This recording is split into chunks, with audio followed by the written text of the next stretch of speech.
Good morning. Today is September 10th, 2019. My name is Helene Tischler. I'm here at the Newton Free Library with Julie Plaut Mahoney.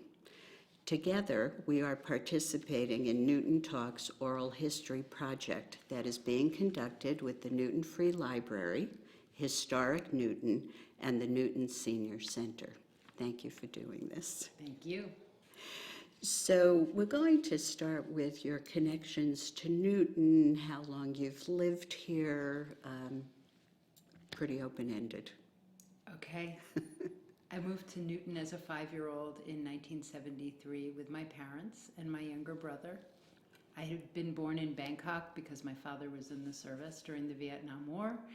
And then after 5 years in Buffalo, he got a job at his alma mater, Tufts Medical School.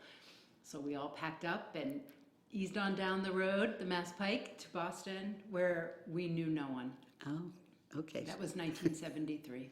So what brought them to Newton specifically? That's a great question. I have no idea, except probably what brings everyone else to Newton, which is a reputation for good schools and a good place to raise a family. My parents had lived in Boston on Charles Street as newlyweds, so they knew Newton. They knew of it. Right, right. Oh, I don't know. I frankly think it was a fight between, not a fight, that's the wrong word, a disagreement between my parents between Newton and Brookline. Brookline was more like Brooklyn, which was familiar to my mother. Yes. And, but Newton had the lure of a real suburb. So my guess is there were some conversations there, but Newton won. Okay. And do you remember actually Yes. moving Yes, here I when do. you were 5? Yes, I do. What part of Newton did you live in? Newton Center, 84 Hancock Avenue. Okay. I remember the whole thing. It was June. Well, And I remember also my mother having grown up in Brooklyn, and they didn't have the money for summer camp, right. and didn't understand summer camp, frankly.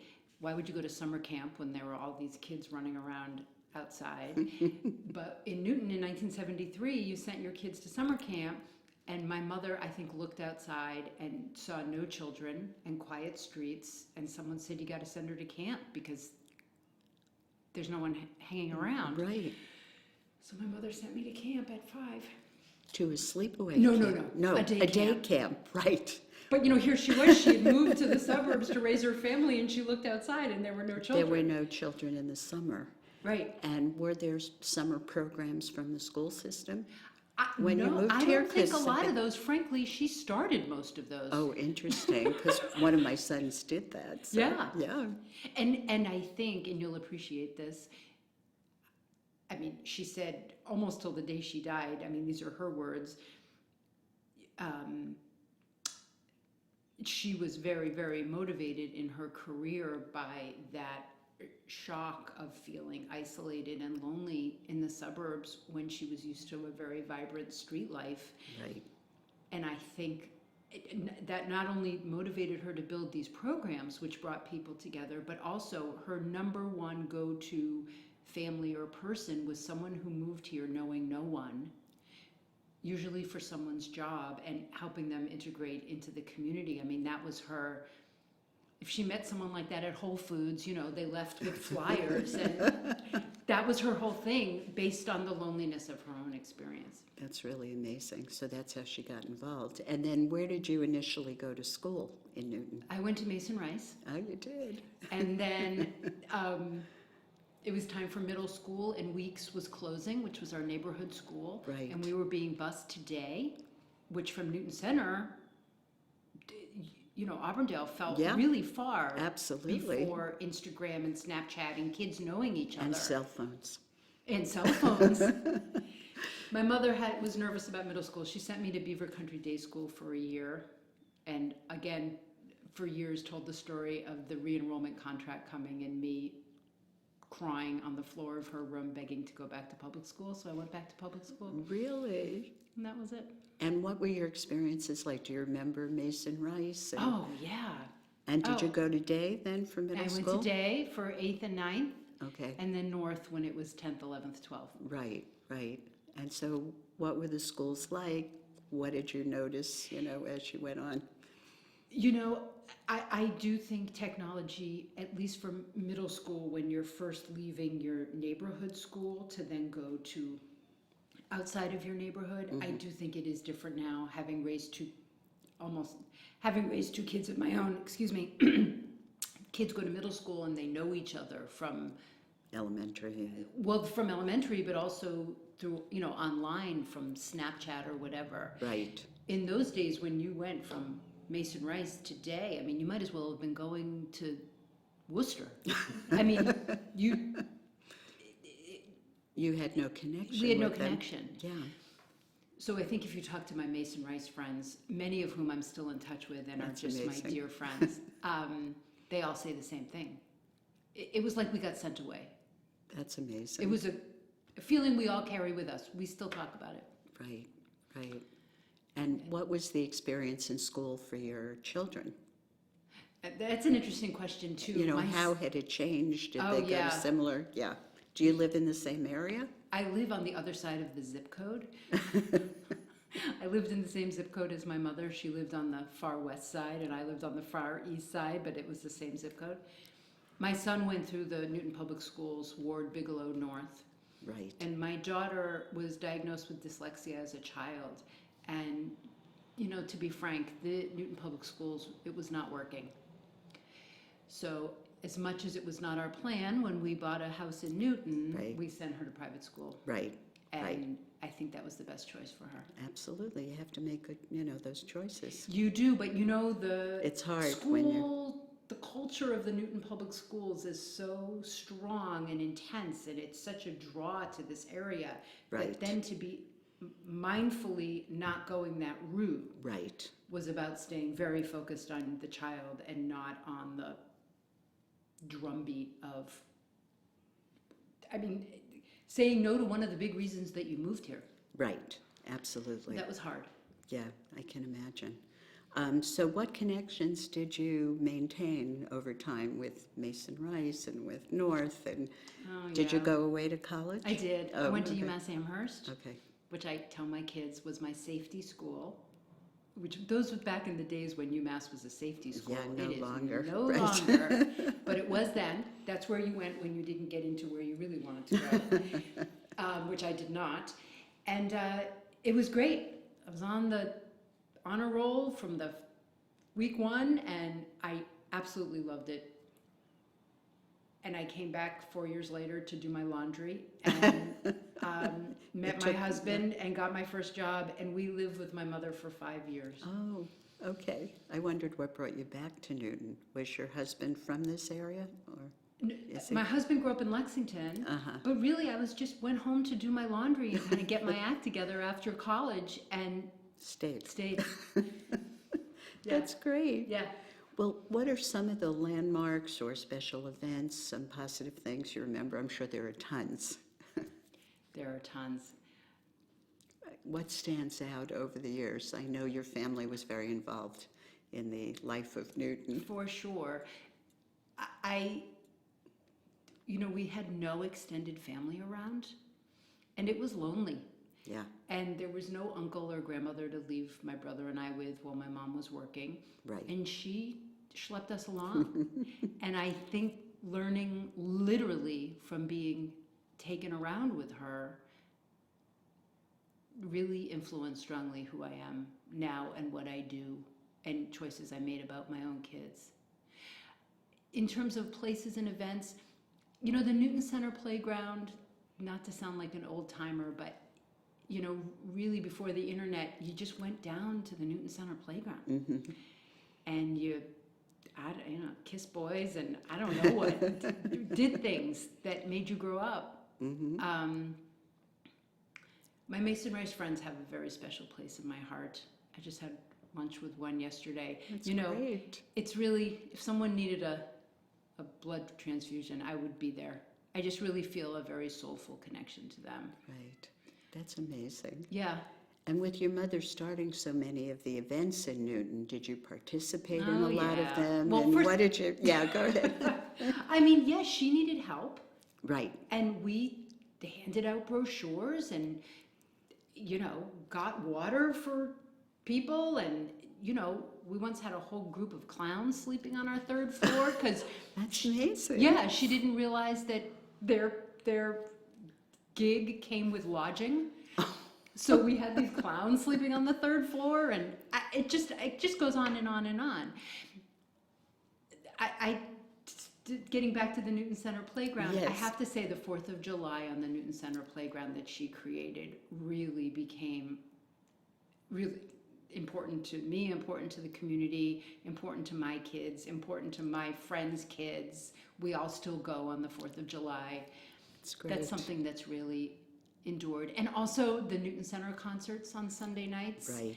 And she used So to she have started that. that she started, and she had this really wonderful saying, especially when my kids were little, remembering when my brother and I were little, you know, when you're home with your kids and everyone's got to get out, so you go out for a certain amount of time and you do something, and then she would say, okay, it's safe to go home. Everyone's tired, we've had a stimulating day, it's safe to go home. And what she used to say about the Newton Center concerts, because if you didn't own a summer house and you weren't driving back from somewhere, Right. Sundays in the summer between, 4 and 7 were kind of a melancholy time. And she really felt like, okay, so every Sunday we're all gonna just pack up our dinners and go to Newton Center and be together. And then you buy the kids an ice cream, and by the time you go home, it's safe to go home. And That's interesting. Yeah. that was her whole thing. You got to stay out long enough then it's safe to go home. It's And so that's wonderful. kind of what Sunday nights became. Right. And what community people did you end up meeting through all of these events? Everyone. Really? Okay. All the mayors. Do you remember Of Teddy course, Mann? Of course. He was the one that brought her in, saw her spark. I mean, my mother served 5 mayors. She was That's very, incredible. very mindful of the fact that it was her honor to serve them and their administration. She was a city employee. She was paid by tax dollars. It was a I mean, I don't mean this to sound obsequious, but it was sort of a service mentality. Like she was a civil servant. Right. And people would say, what do you think about this mayor? Or what do you think about? And she never weighed in on any of it. She said, I am an employee of this city and I serve these people. She never got involved in political campaigns. She wouldn't put a sign on her lawn. Mm-hmm. I don't put signs on my lawn. Okay, interesting. You maintained that. Just Switzerland. Right. That It was very ethical. It was very ethical. She was very ethical. She always used to say, always live your life so you're never afraid to answer the phone. And to this day, I just live by it. It's amazing. You'll have to write some of these down. I mean, No, we're she was recording it, but she really was she was wise. that's incredible. So have you remained active in some of these organizations? Have you been involved with others in Newton? Yeah, my mother always leaned more towards the arts, and I always leaned more towards the human services. And we respected that about each other. We were both very active, but we had different areas. Right. Through my work, it's sort of a long story, I don't know how much you want to hear, but the latest thing I'm doing is with 4 other women. We just got our 501c3 status last week, a nonprofit called Welcome Home, where we take home goods born of my days in working with older adults who would pass away, a lot of home goods in their houses. Their kids take what they want, which really isn't that much. Right. Leaves a whole house. We matched those older adults with women moving out of Second Step. So we came up with a program where we would take all the dishes and bedding and pillows and all these things that weren't needed anymore and give it to people who could use it. So from that, we are now starting our own nonprofit. That's amazing. So yeah, that spirit does come from my mom. Mm-hmm. Very hands-on, very community-based, Right. no nonsense, get it done kind of mentality. So what was your training? I have a PhD in sociology, and I thought my father is an academic, and I thought that that's what I wanted. Mm-hmm. And as I made my way through my graduate program, I was one of those sort of happy, well-funded graduate students that I really like what I was doing. Very lucky. I was very lucky. But I really, there was a lot about academia that I found that I didn't want for myself. Mm-hmm. And I defended my dissertation pregnant with my second child, and then 9/11 happened Mm-hmm. a month before she was born. And I said, you know what? I don't have to be a professor of sociology if I don't want to. And I remember I told my advisor, and he said, I just want you to do meaningful work in the world. It's okay.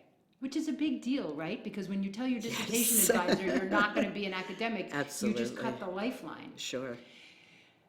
But I'm very happy with the road that I've chosen. It's been right for me. Yes. No, it sounds amazing. The work you're doing is so important. What were some of the challenges growing up as sort of a famous person or just being in Newton? Anything you can recall?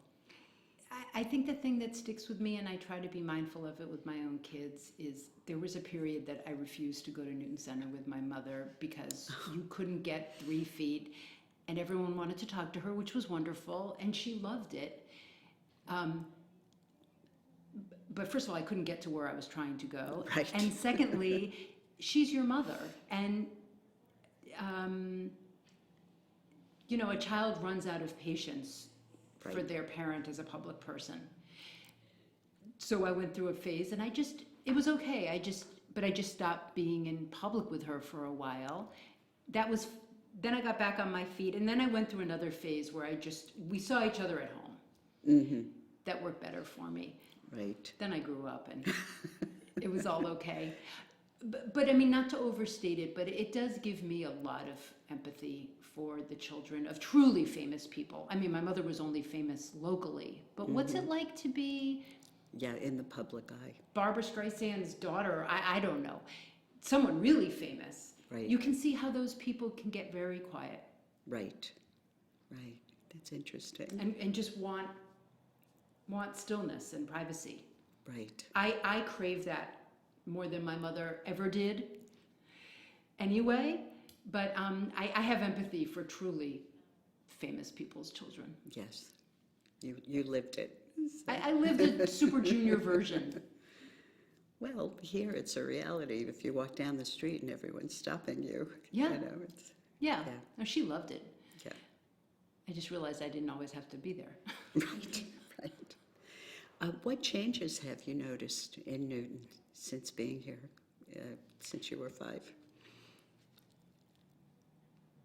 In the city or Yeah. in your neighborhood, in the schools, anything that you... Yeah. I mean, on a Stands out. purely superficial level, the traffic. Yes. And I wonder about the traffic in the context of the overall quality of life here. That's something that I'm very aware of. This is something that didn't affect me directly, but I had a teacher. One thing, by the time, I guess, to answer your question, so I graduated from Newton North in 1986, Right. and my son just graduated a year and a half ago. Mm-hmm. And I had a teacher, Ty Vignon, at Day, who then went to North, who made a huge impression on me because he was the one who taught me the difference between plot and theme in a book. Like, in a child's mind, plot is what happened. Mm-hmm. Theme is why it happened and more context. Mm-hmm. He just blew my head open, and I was always grateful to him. And it's interesting, when I was a child, we were on vacation on the Cape, and we went to Provincetown, Mm-hmm. and he, what do you know, owned a toy store. That's what he did in the Really? summers. Turns out he was gay, Mm-hmm. and it was a time when it was probably pretty hard for gay kids at Newton North, and I think I always think about how he blew my mind. That was my experience, but I think he really changed the culture for kids. For a lot of kids, I think especially a lot of gay kids at Newton North. At Newton North. Was Yes. he in the open at that point? He was not when Yeah, in I the think 80s. it was not a He was popular not. thing. But by the Right. time my son got there, I think he had donated money. I don't know this for sure. I probably shouldn't say it on film. That's okay. But I think he had donated a certain amount of money for an organization for kids on the LGBTQ spectrum. Right. And again, it wasn't my story or the story of my kids, but it was something then going back to the school a generation later. Right. I really saw the impact that he made. And I kind of carried that with me, that, and the world changed with him. Yes, you know. Absolutely. But at that but time, he did it a wasn't- lot. He deserves a lot of credit. When he died, that Newton North Auditorium was filled. Amazing. It was beautiful. He made a real impact. He made a real impact. And within your class, was there a lot of diversity? Do you remember? I remember the racial and ethnic diversity was really between the kids who grew up living in Newton and Metco. Right. That it felt like a very really divided. Yes, there were kids of all colors. It's just that the white kids came from Newton and the black kids were Metco students. Mm-hmm. When I go there now, I mean, I've done a lot of work at North through my work and with my son there. I mean, it's just, everybody's all different colors. And it just seems better. Yeah. And I think the faculty's more diverse. Yes. I think that probably is the difference. Yeah. And were the classes very stratified? You know, you notice more white kids in the honors and the... Was that the case then, or? It's interesting that you mentioned that, because I can't speak about it from a racial standpoint, Right. but the stratification of the classes was something that I had a hard time with when I was there, and I will protect my children's privacy, but Yes. did not serve them well, and was pretty much the reason why we sent our daughter elsewhere. Right. I think I'll stop at that, but That's okay. that's something that could use some work. Okay. Interesting. My son went to Newton North, and I'm just wondering if they still had, you know, sort of that stratification. Well, yeah, In the because classes, the yeah. classes that you're in, that's your world. Yes. And, you know, Yeah. not you everyone's a feel- high school superstar. Right. And you didn't feel it as much then? For yourself. I won't speak for my children, but No, I'll for speak yourself. for myself. I spent half the day in the upper level classes, in the classes that I was strong, and half the day in lower level classes. And yeah, it had an effect on me. Mm-hmm. It did. And so when my own kids got to that point, I knew it when I saw it. Right. That's It's a whole other inter- no, it's conversation. good. But, No, but, it but, is, but but it's getting back to interesting. the other thing about the Newton Public Schools, Yes. people move here for the schools. Yes. But then I think the reality is you have the children you have, and you have to parent them. Right. And just because you came largely for the schools doesn't mean you have to send them to those schools all the way through. Right. You're still supporting them through your taxes. Lord knows. So that's interesting. So some positive memories, some Some not a so little much. shaky. I'll tell but- you, some of my friends from growing up here, when we get together, you know how groups of people retell the same stories all the time? That's one of the stories they tell about the stratification in the high school. Yeah. And I think wonder. that's alive and well. Yeah. Okay. Interesting. So your son graduated. My son graduated. He's in college now. My daughter's Wonderful. finishing at a private school, and I think we make good choices for them. That's Or help wonderful. them make good choices. At Yeah. a certain point, you can't tell your kid where they're going to school. I mean, Right. at a certain point, they have a vote. Absolutely. And how did they feel about growing up in Newton? And do you get a sense of, did they have a similar feeling as you did? Or I think they did. They had a very public grandma. mm-hmm. She was a very loving grandma to them and extremely hands-on. So they got used to sort of seeing her in front of a microphone in front of 500 people, but then she was also in our kitchen, you know, drinking coffee. So they had a superlative grandmother experience. I think my daughter, who didn't go through the Newton Public Schools and so has known kids from other towns, has a sensitivity around some of the privilege that her friends have had, and I mean, to a certain extent, what she's had living here. Right. So she, in some ways, brings more sophistication at a younger age because she's been exposed to so many more towns and ways of living Right. through these friends who are not here. Then my son had a little more insular mentality, but that was his experience. But positive generally. Oh, and, yeah. Yeah. Oh yeah. And active in any community organizations. My kids? Or, yeah, and your family and now. Yeah, I mean, it's a whole other story. My husband converted to Judaism and fell in love with it, hook, line, and sinker, and got very involved in Jewish institutional life in a way that we had not been growing up. He grew up in a very strict Catholic family where you went every Sunday. He said he remembers being in church with a fever, sweating. Oh. You had to go. You just had to go. And he brought this almost like Catholic, just do it, go mentality to our Jewish life, which I hadn't grown up with that.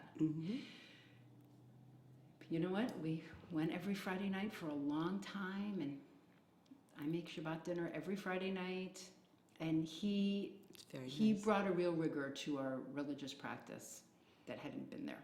Right. So which synagogue or temple? Temple Emmanuel. Oh, okay. And interesting too, we live where we live, and in his mind, from the Catholic Church model, you go to your neighborhood parish. You don't look for a place where you feel comfortable. Right.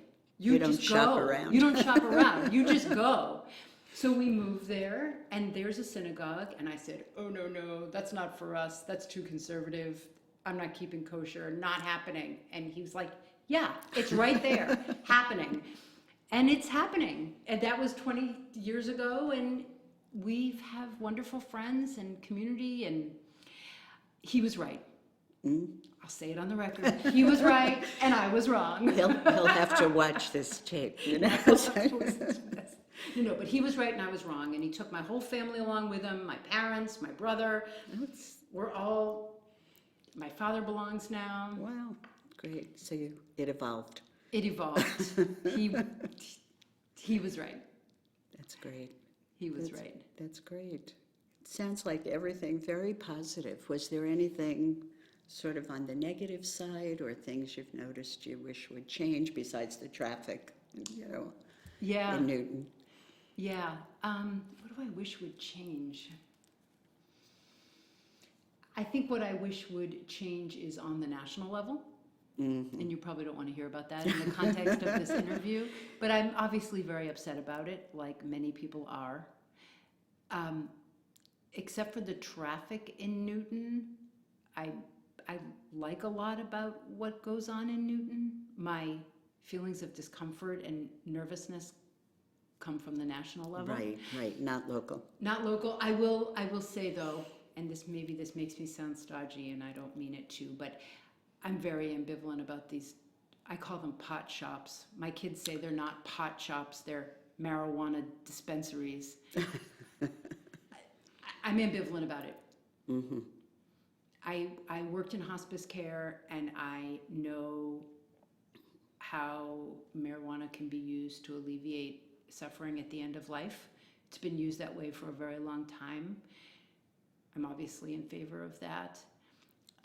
I was in the Pacific Northwest a couple times in the last few years where marijuana has been legal for longer, and I've seen what the streets look like, and I don't think it served them well. So I'm very it may be a change that we're going to see. I have complicated feelings about it. Right. And so to see, when I hear, when I see these shops open in empty storefronts, right, I get upset about it. Okay. I guess I just said that on the record. Yes. No, it's I'm a reality. Yeah. It's a reality. Anything else, in terms of changes you've seen, or? Yeah, I mean, this is another one you hear people say, but because I've lived in Newton Center for so long at this point, I know I'm my mother's daughter. I really do love anything that contributes to a vibrant neighborhood, city center life. Right. So, like Galitz in Newton Center now, the coffee the Israeli Yes, coffee shop. on Union Street. It's Is it on, on- no, it's on no? Beacon. Oh, it's on Beacon, okay. Or, I you know, don't know anything it. where people are, my mother Gathering. always felt that there's sort of an endless capacity to sit and drink coffee and talk. Like, we're not gonna have too many of those spaces. Right, So, you know, I was just driving through Newtonville coming here when I grabbed this coffee. There are people in George Hollowell sitting and talking and drinking coffee. right, and Starbucks. And Starbucks and the bread place across the street, which is, I think, a treasure now.